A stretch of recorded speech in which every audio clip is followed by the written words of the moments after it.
Welcome to the Mets Pod, presented by Tri-State Cadillac. On today's show, the winter meetings are officially underway. SNY's MLB insider Andy Martino joins the show to discuss all the rumors, potential player acquisitions, and more. As always, Joe and I answer your mailbag questions. So subscribe to the Mets Pod at Apple Podcasts, Spotify, or wherever you get your shows.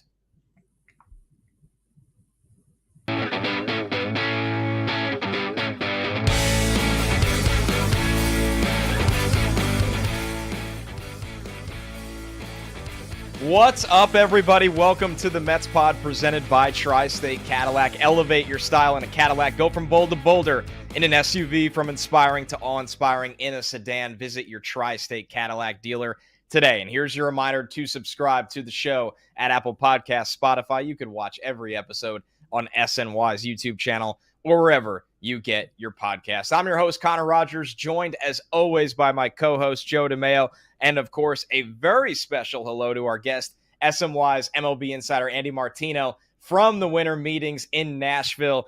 Andy, right out of the gate, what is the general feel out in Nashville? For everybody that is a fan of baseball, this is looked at as the biggest offseason event of the year. Has it been pretty live out there, or are things a little bit more calm than usual? It's sort of so far been a cross between I don't know, a good night's sleep after a Tylenol PM. It's been pretty dead, pretty quiet, because the entire industry is waiting for Shohei Ohtani to tell everybody what team he wants to play for, and then everybody can proceed with other things, other plans. It doesn't help also that Yoshinobu Yamamoto, the target of many, including the Mets, is not quite close to signing either. So, although I've been to plenty of winter meetings that get crazy after Monday. Monday's often a quiet day at the winter meetings. This one could be a little while, depending on what Ohtani's going to do. So people are having a nice time. I mean, it's still a good old baseball convention, and you have front offices and scouts and managers and people hanging out all night and having wine and talking baseball and speculating about what's going to happen, and reporters like me trying to get information that's going on up in the suites. People come down and you say, hey, what'd you hear? And there's all that kind of energy. But there's definitely a deadness going on, and it's all Shohei's fault.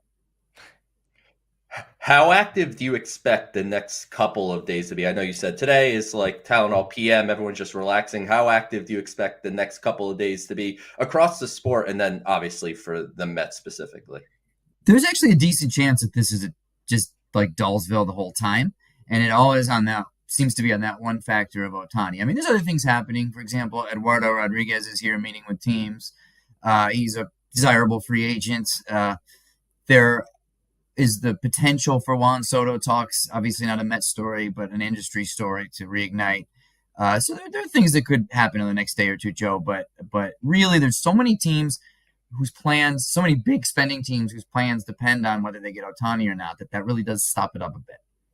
One thing we did hear Stearns touch on, Andy, is the outfield. And, I mean, the question right now is, at least from Joe and I's perspective, what is the Mets' plan with the outfield? You brought up Soto.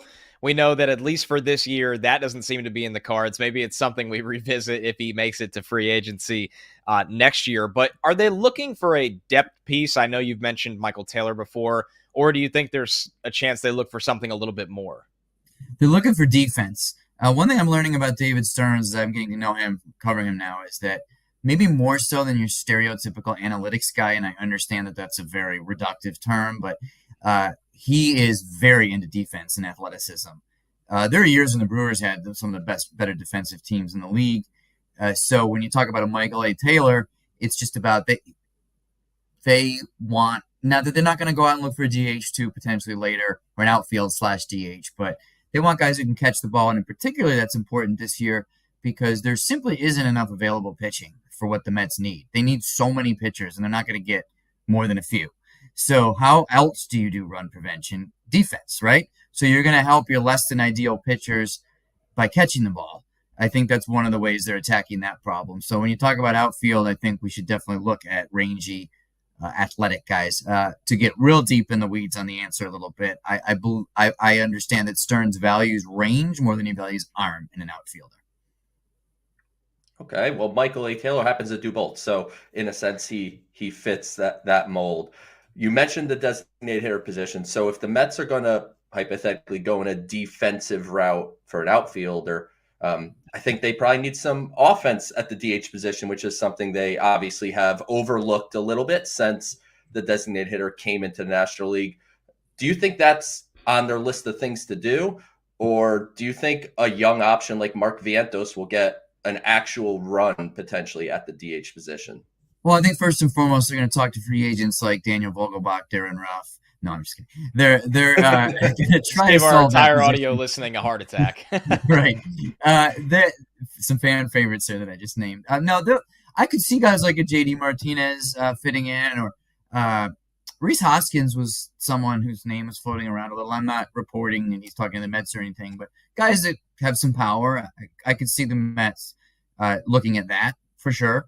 I don't think that market is really moving right now, so I don't know how front burner that is. But you could look at a veteran DH type option. Justin Turner is a guy actually that David Stearns tried to acquire with Milwaukee. So maybe that's somebody who could help with DH and some veteran insurance at third and first as well.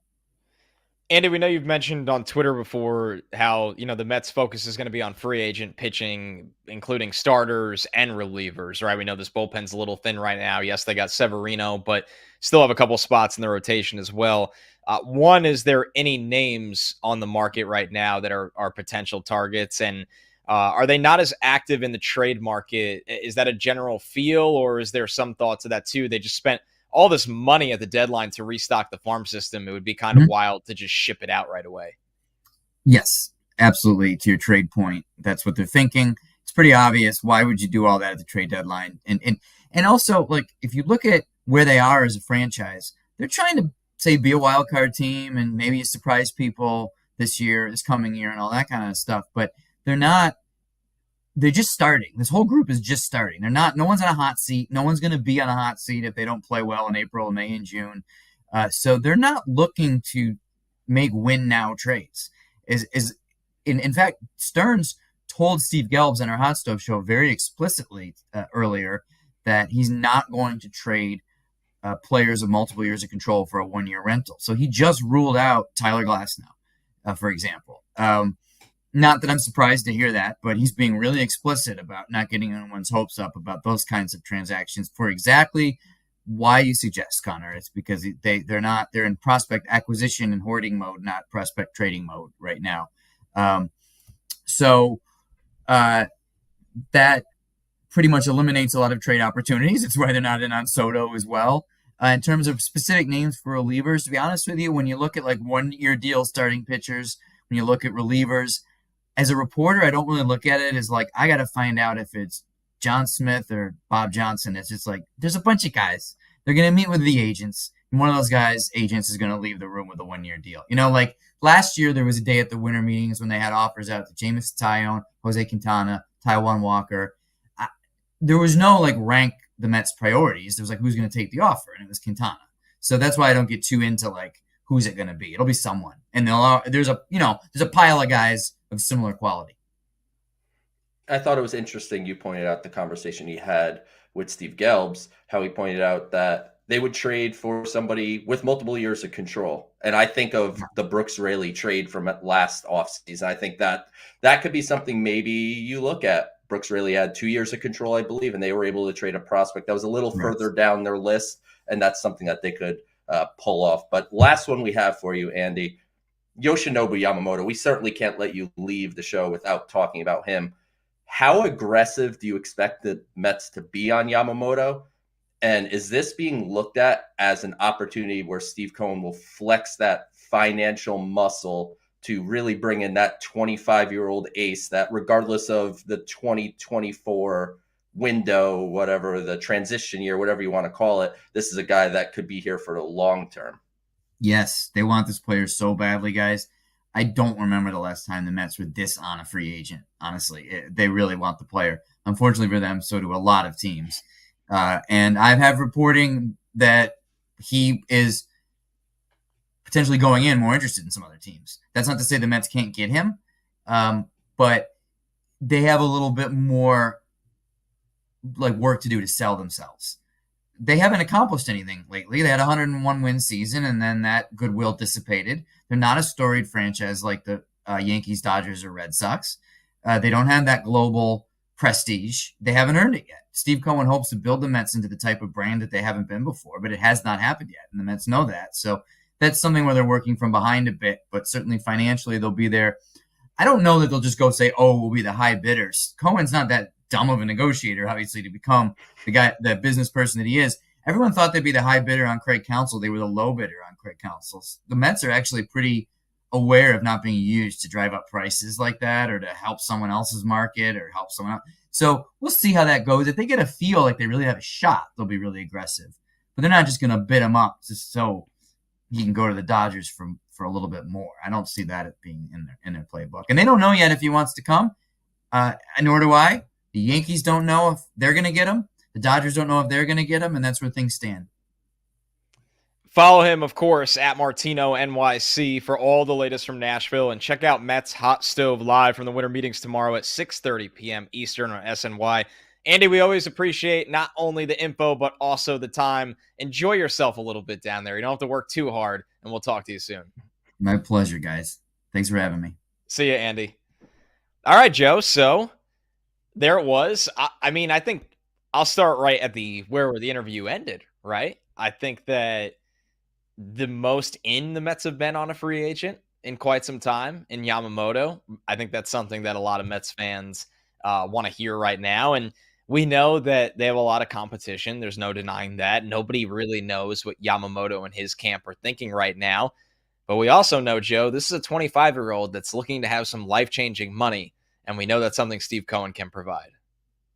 That is something he can provide, and there's a lot of unknown going into this. I heard Andy say earlier on either Baseball Night in New York or Mets Hot Stove that the Mets don't even know when they're meeting with Yamamoto. They just know he's coming soon, and there's a lot of money at stake here. And I find it very interesting that he doesn't remember the last time the Mets were this in on someone, because Andy has been in the weeds with everything the Mets have done since Steve Cohen bought the team. And that includes Max Scherzer. That includes Justin Verlander. And the pursuit that they're going after Yoshinobu Yamamoto, in my opinion, should give Mets fans some confidence. I mean, there's obviously the unknown as to what his preference is. Does he want to play for the Dodgers? Does he want the number 18 in the pinstripes? Like all these things that are kind of been bandied about. Maybe it's just a dollars thing. And you know, if it comes down to dollars and cents, I think Steve Cohen has more of them than anybody else. It's a good feeling to know if that's the tie that you won't lose. But obviously like you said, like Andy said, there's a lot more of his free agency process in front of us that is beyond the money as well. Let's kind of piggyback off that. Getting a lot of good questions from our YouTube audience. Keep sending your questions no matter where you're watching, Twitter, Facebook, YouTube. This one from Emerson Silva.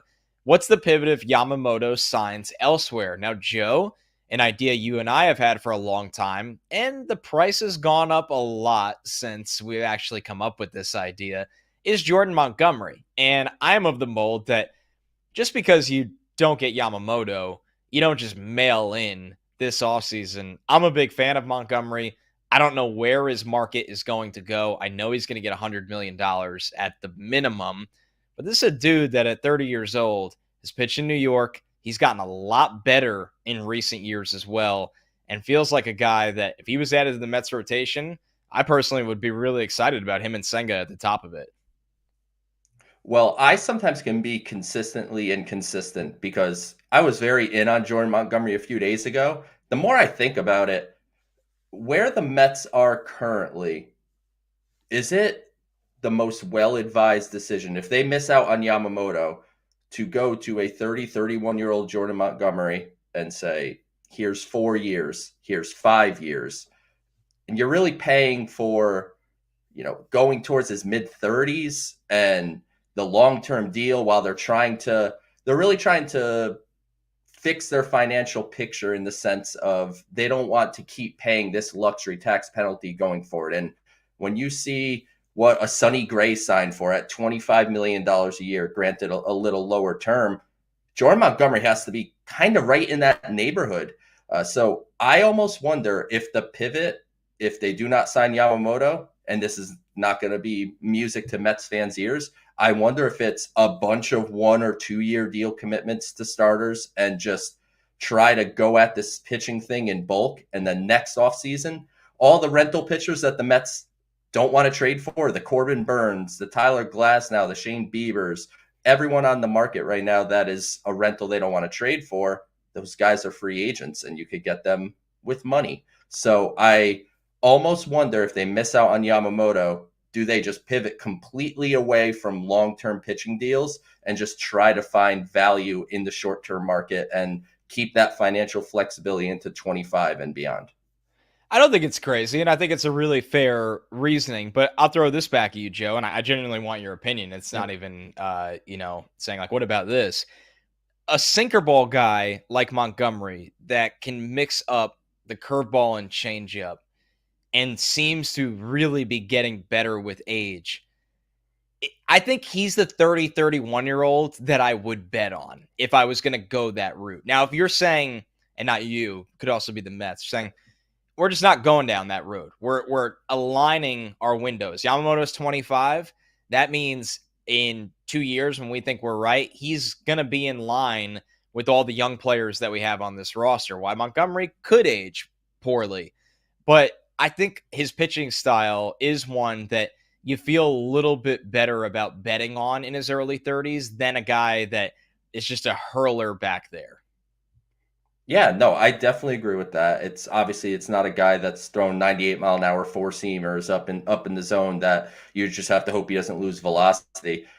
If the Mets were to go to a multi-year commitment, Jordan Montgomery does make the most sense because I think he would give the reliable innings that the Mets could definitely use. And like you said, maybe his repertoire will age a little better than some others. I just wonder, just generally, it seems like for 2024, it is Yamamoto, or maybe it's just arms in bulk. But if they were to sign Jordan Montgomery, I don't think I'd fall out of my chair in shock. And I obviously wouldn't be on this show complaining that they did it, but I just thinking maybe the way they're thinking. All right, how about this one also from YouTube from Jake Oppenheim? How do the Mets view DJ Stewart as a guy who will be a legit contributor or just depth in the minors to start the season with him still having an option? I think DJ Stewart should come in, compete for a job on the bench, and if he does not win out that job, then that minor league option comes into play. I know last offseason with Billy Epler, everything about the bullpen and player acquisition was about, do they have options? Do they have options? We want flexibility. David Stearns has acquired some players with options, and he's acquired some players without options since coming on as Mets president of baseball operations. And DJ Stewart has an option. It's not a bad thing, but I would have no problem going into camp with the idea that he has to earn a spot on the team. He had a great kind of short stretch for the Mets, but I don't think that should mean he's locked into a spot on the 2024 Mets. With that said, if he earns it, great. If not, you utilize that minor league option. And you and I talk about this all the time. Injuries are going to happen. Underperformance is going to happen. Whether he's on the roster against Milwaukee on opening day or not, you're going to see DJ Stewart likely at some point in 2024. Right. The reality is with Stewart, I mean, against righties last year, he had almost a 900 OPS. And that was in 136 plate appearances. I mean, I get that's not a full season sample size, but that's also not like he was up for 2 weeks and finished strong against some bad relievers. So I think I'm with you, Joe, all the way that come into spring with expectations that this is a guy that's going to earn a role. And if he lets you down, you have the flexibility, which is a beautiful thing. But I think Stewart has shown to be a viable bat against the righties that has pop. And for the Mets lineup right now, that matters a lot right now, is having that kind of pop. Now, if you throw him out there against lefties all the time, yeah, you're probably going to be a little bit disappointed. All right, let's keep the question. And what it comes down to, really quick, and what it comes down to as well is how many outfielders do they add? Do they add a legitimate DH? There's number. It's a numbers game too. How many players are actually going to make the team in the outfield? And we'll see, to piggyback off the conversation with Andy, do they sign a DH, right? Do they sign, like you just said, Joe, do they sign, what level of outfielder do they sign? We know they're going to add an outfielder. Is it a guy that when you hear somebody's name like Michael A. Taylor, you're thinking, okay, this is our speed and defense guy off the bench. Now, there's also different levels that you could bring in a guy that, I mean, think about it like this, Joe, right? They signed Tommy Pham to a 1-year, $6 million deal towards the end of the offseason last year. When that happened, you kind of shrug your shoulders and you're like, okay, another, body on the bench. And then how many weeks into the season is Tommy Pham batting cleanup and was not only one of the Mets' most effective hitters, but ended up being a nice piece for Arizona after the trade deadline as well. I think the Mets absolutely need to be getting someone that can be looked at as an everyday outfielder.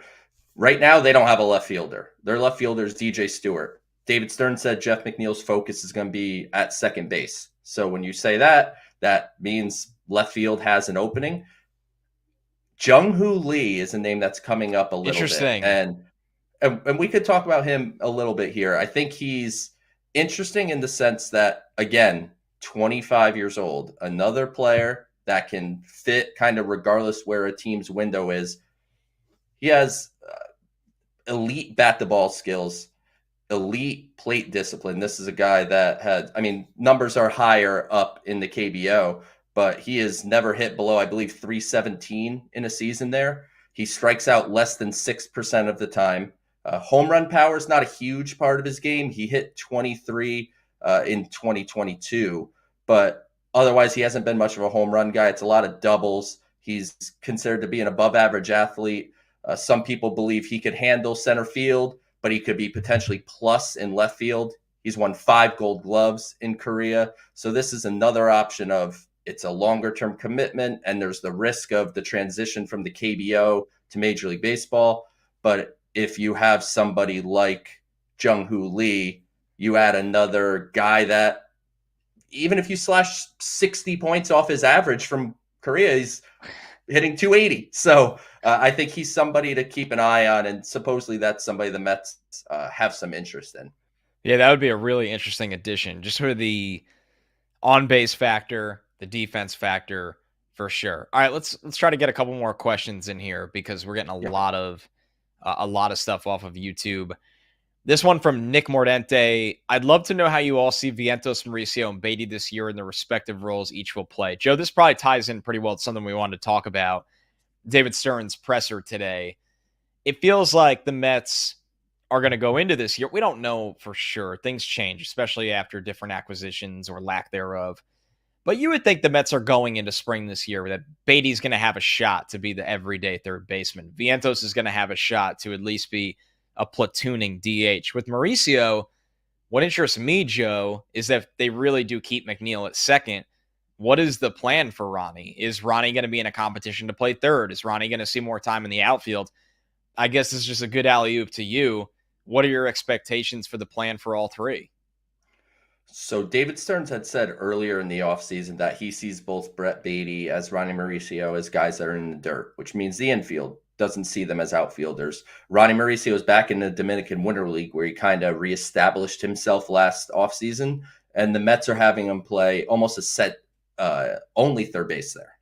So I think if we're going to take David Stearns at his word, which we're going to learn where David Stearns tells the truth and where he doesn't tell the truth over time, where it's still very new to us. But if Jeff McNeil is the second baseman, then what that tells me is Brett Baty and Ronny Mauricio are competing for the opening day third base spot, and the other one might be in AAA. So that's obviously a distinct possibility, and competition is a great thing. I think it brings out the best in some players, and I think Vientos, like you said, maybe he's the right-handed half of a platoon at DH if they don't sign a JD Martinez or one of those everyday type of DHs. Or at worst, he's a thump right-handed stick off the bench that can play first or third in a pinch if you really need them to. That is really interesting with Ronny. And I thought, just from watching what we got to see of him last year, the arm really pops.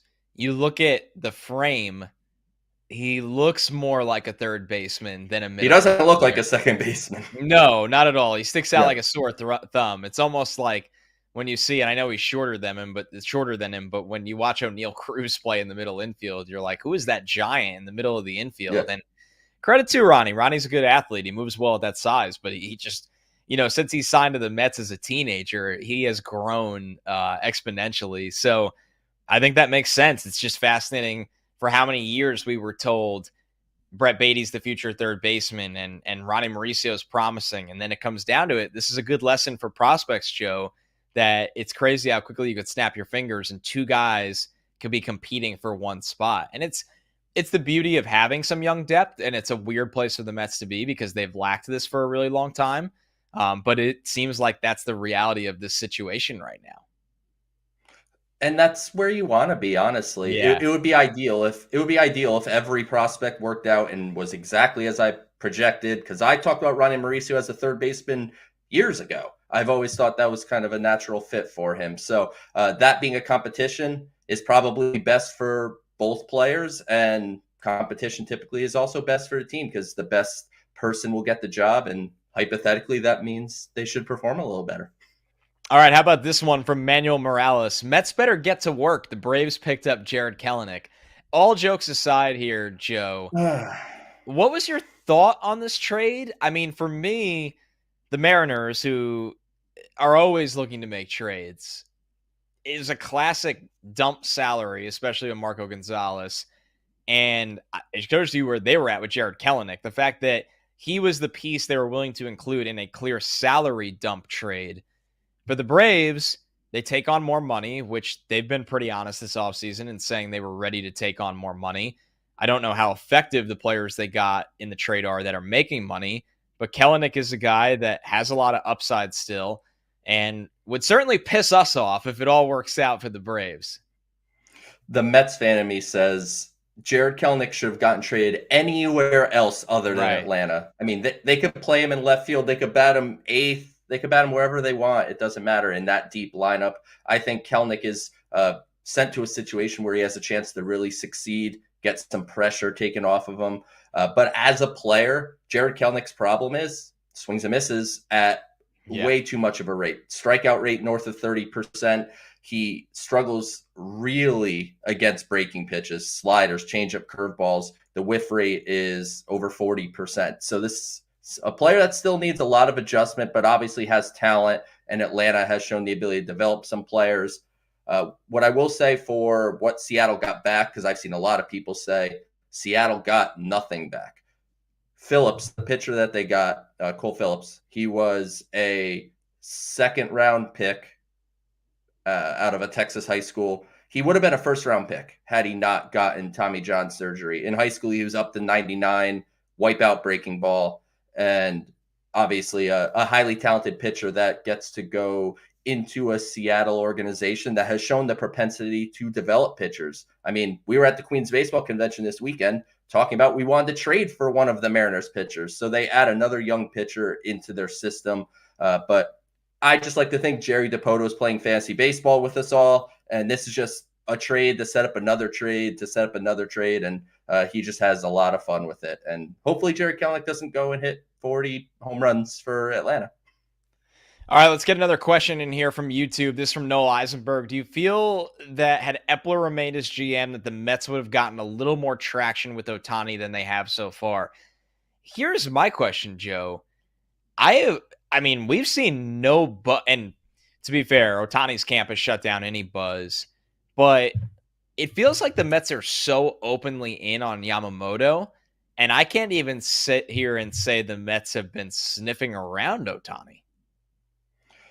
If they're sniffing around Ohtani, we just don't know about it. And do I think Epler would have made a difference? I mean, maybe that was like the connection, right? Like Epler was someone that was instrumental in bringing Ohtani to the Angels. That was a very unique situation in which he was able to pull that off. So I think it'd be a little too hypothetical to say if they had Billy Epler, the Mets would be a finalist for Shohei Ohtani, because Shohei Ohtani is a unique player that I think knows where he wants to be. And it sure sounds like New York just is not that place. So while we say the Mets are not doing much and maybe won't have a huge offseason, I think we can confidently say the Ohtani portion of that is not on the Mets. Because I think if Shohei Ohtani and his agent went to the Mets and said, Shohei would love to play for the Mets for $520 million. I think Steve Cohen would reach into his back pocket and pull out a checkbook, and Shohei Ohtani would be a Met. So I think he just doesn't want to be in New York, and that's okay. It's not for everybody. All right, Joe, brace yourself for this pronunciation, and I know you're going to bail me out here. There was a lot of buzz about Shota Imanaga? Imanaga. Could have been worse. Yeah. There was a lot of buzz. This is from Noel again, by the way. There was a lot of buzz about Shota Imanaga initially, but now it's gone quiet. Is there any sense of what his process will be? Taking meetings, doing Zooms? Are the Mets still all in on him? I mean, Imanaga was a guy that when he got posted, I think in any year Yamamoto didn't exist, there would be a lot more hype but I mean, here's the best way to frame it to the Mets audience, Joe, and you know this with how much scouting you do. Is he a tick below the hype Senga was getting? Like, where does he stand with them? Because Yamamoto is in this atmosphere that like we've never seen. It feels like, with a pitcher that's 25. We simply haven't seen anything like Yamamoto, and we won't see anything like him until Roki Sasaki. So exactly. Once we get the Roki in 27, that's when we'll get again. But Imanaga, I expect him to settle at money that's higher than what Senga got from the Mets. I think right now where the pitching market is at, I think he has an opportunity to do really well. I've seen projections around like 85 million, 90 million, something like that. I've heard a lot of he projects more as like a mid to back end type of starter, lefty, lower arm slot, kind of a whippy fastball, gets some good, vertical rise on it. So he had a good swing and miss rate in Japan, and that's a league that there's not a lot of strikeouts. Like when you look at stats for Japanese pitchers, like go look at Yamamoto's strikeout rate. It's not like he's out there striking out 14 guys per 9 innings. Senga's strikeout rate jumped from Japan in the United States. It went better when he got here. So I think Imanaga has some interesting swing and miss stuff, but from what I've mostly heard is he's a mid back end guy, and he's looking at one of those 5-year type of deals. He's, I believe, 30, just like Senga was when he came over. So I'd look at just a little more money than Senga got, and I don't think the Mets are all in on him. I think there's going to be a good market for him, though. I mean, listen, the Mets need a mid to back end starter right now. But there is something too. We've talked about this a lot. The guys coming over here and having a plan for them, and how much detail went into that plan for Senga's rookie year to be successful. And if the Mets got Yamamoto, the same kind of attention to detail would have to happen there. And obviously the same could be said for Imanaga. Let's get back into kind of where we started with Andy, and that was Ohtani, right? Because Andy's sitting there, and you could feel it. Like, Joe, you've been a observer of the winter meetings for a very long time. Obviously, since we've been podcasting, I am clicking refresh as much as I can to get buzz out of this. You can feel this year there is kind of a standing waiting around for a big domino to drop, and that's Ohtani, because so much money is invested in the Ohtani offers and the Yamamoto offers that until those dominoes fall, the big players are not going to be operating. So what are your general thoughts on Ohtani right now? We've seen everything today from, hey, he could go back to the Angels. We know the Dodgers have been the long favorites. I mean, this is one of those things where it feels like after it comes out where he's signing, we could have 10 notable moves happen in the next 24 hours. I do think Ohtani is holding up the market. I do think Yamamoto is holding up the market because these are not just great players. They are some unique contracts. We talked about how Yamamoto might get the second or third biggest pitcher contract in the history of the sport. Shohei Ohtani is about to sign the biggest contract in U.S. sports history, over $500 million. So obviously those are unique types of investments. And another factor here, it's not a strong class. As much as we want the Mets to be active and we want to talk about this team needs to do this team needs to do that. And there's players they're going to sign and teams are going to fill their holes. But this is not a strong free agent class in general. So I think a lot of the top teams are saying, we're going to wait and see what happens with Shota. We're going to wait and see what happens with Yamamoto. the Mets, for example, we talked about Jordan Montgomery. If they sign Jordan Montgomery, I don't know that necessarily takes them out of Yamamoto, but it might give them a little pause. Do they want to invest $260 million in Yamamoto and then invest $130 million in Jordan Montgomery? Is that the best use of resources? So I think Ohtani and Yamamoto are holding up things. And of course, Juan Soto is the other name that obviously, again, doesn't involve the Mets, but there's a lot of teams that are in on Ohtani or Yamamoto and also in on Soto. So once that first domino falls, I think to your point, Connor, we should see a flurry of activity as teams now repurpose the funds that they kind of put aside for these special players. And we'll be here waiting for it. The Mets pod will be live tomorrow at 8 p.m. Joe will be on with a very, very special guest. And then I will be back for our final show Wednesday at 8 p.m. Of course, Joe will be on every single show. But the Iron Man you are, Joe. We do the QBC Saturday. We're on tonight. We're on tomorrow, 8. Same time, same place. Same with Wednesday as well as we close it out. This is the Mets pod presented by Tri-State Cadillac. Elevate your style in a Cadillac. Go from bold to bolder in an SUV, from inspiring to awe-inspiring in a sedan. Visit your Tri-State Cadillac dealer today. And remember to subscribe to the show at Apple Podcasts, Spotify. You can watch on SNY's YouTube channel or wherever you get your shows. Thanks so much, everyone. We'll catch you tomorrow.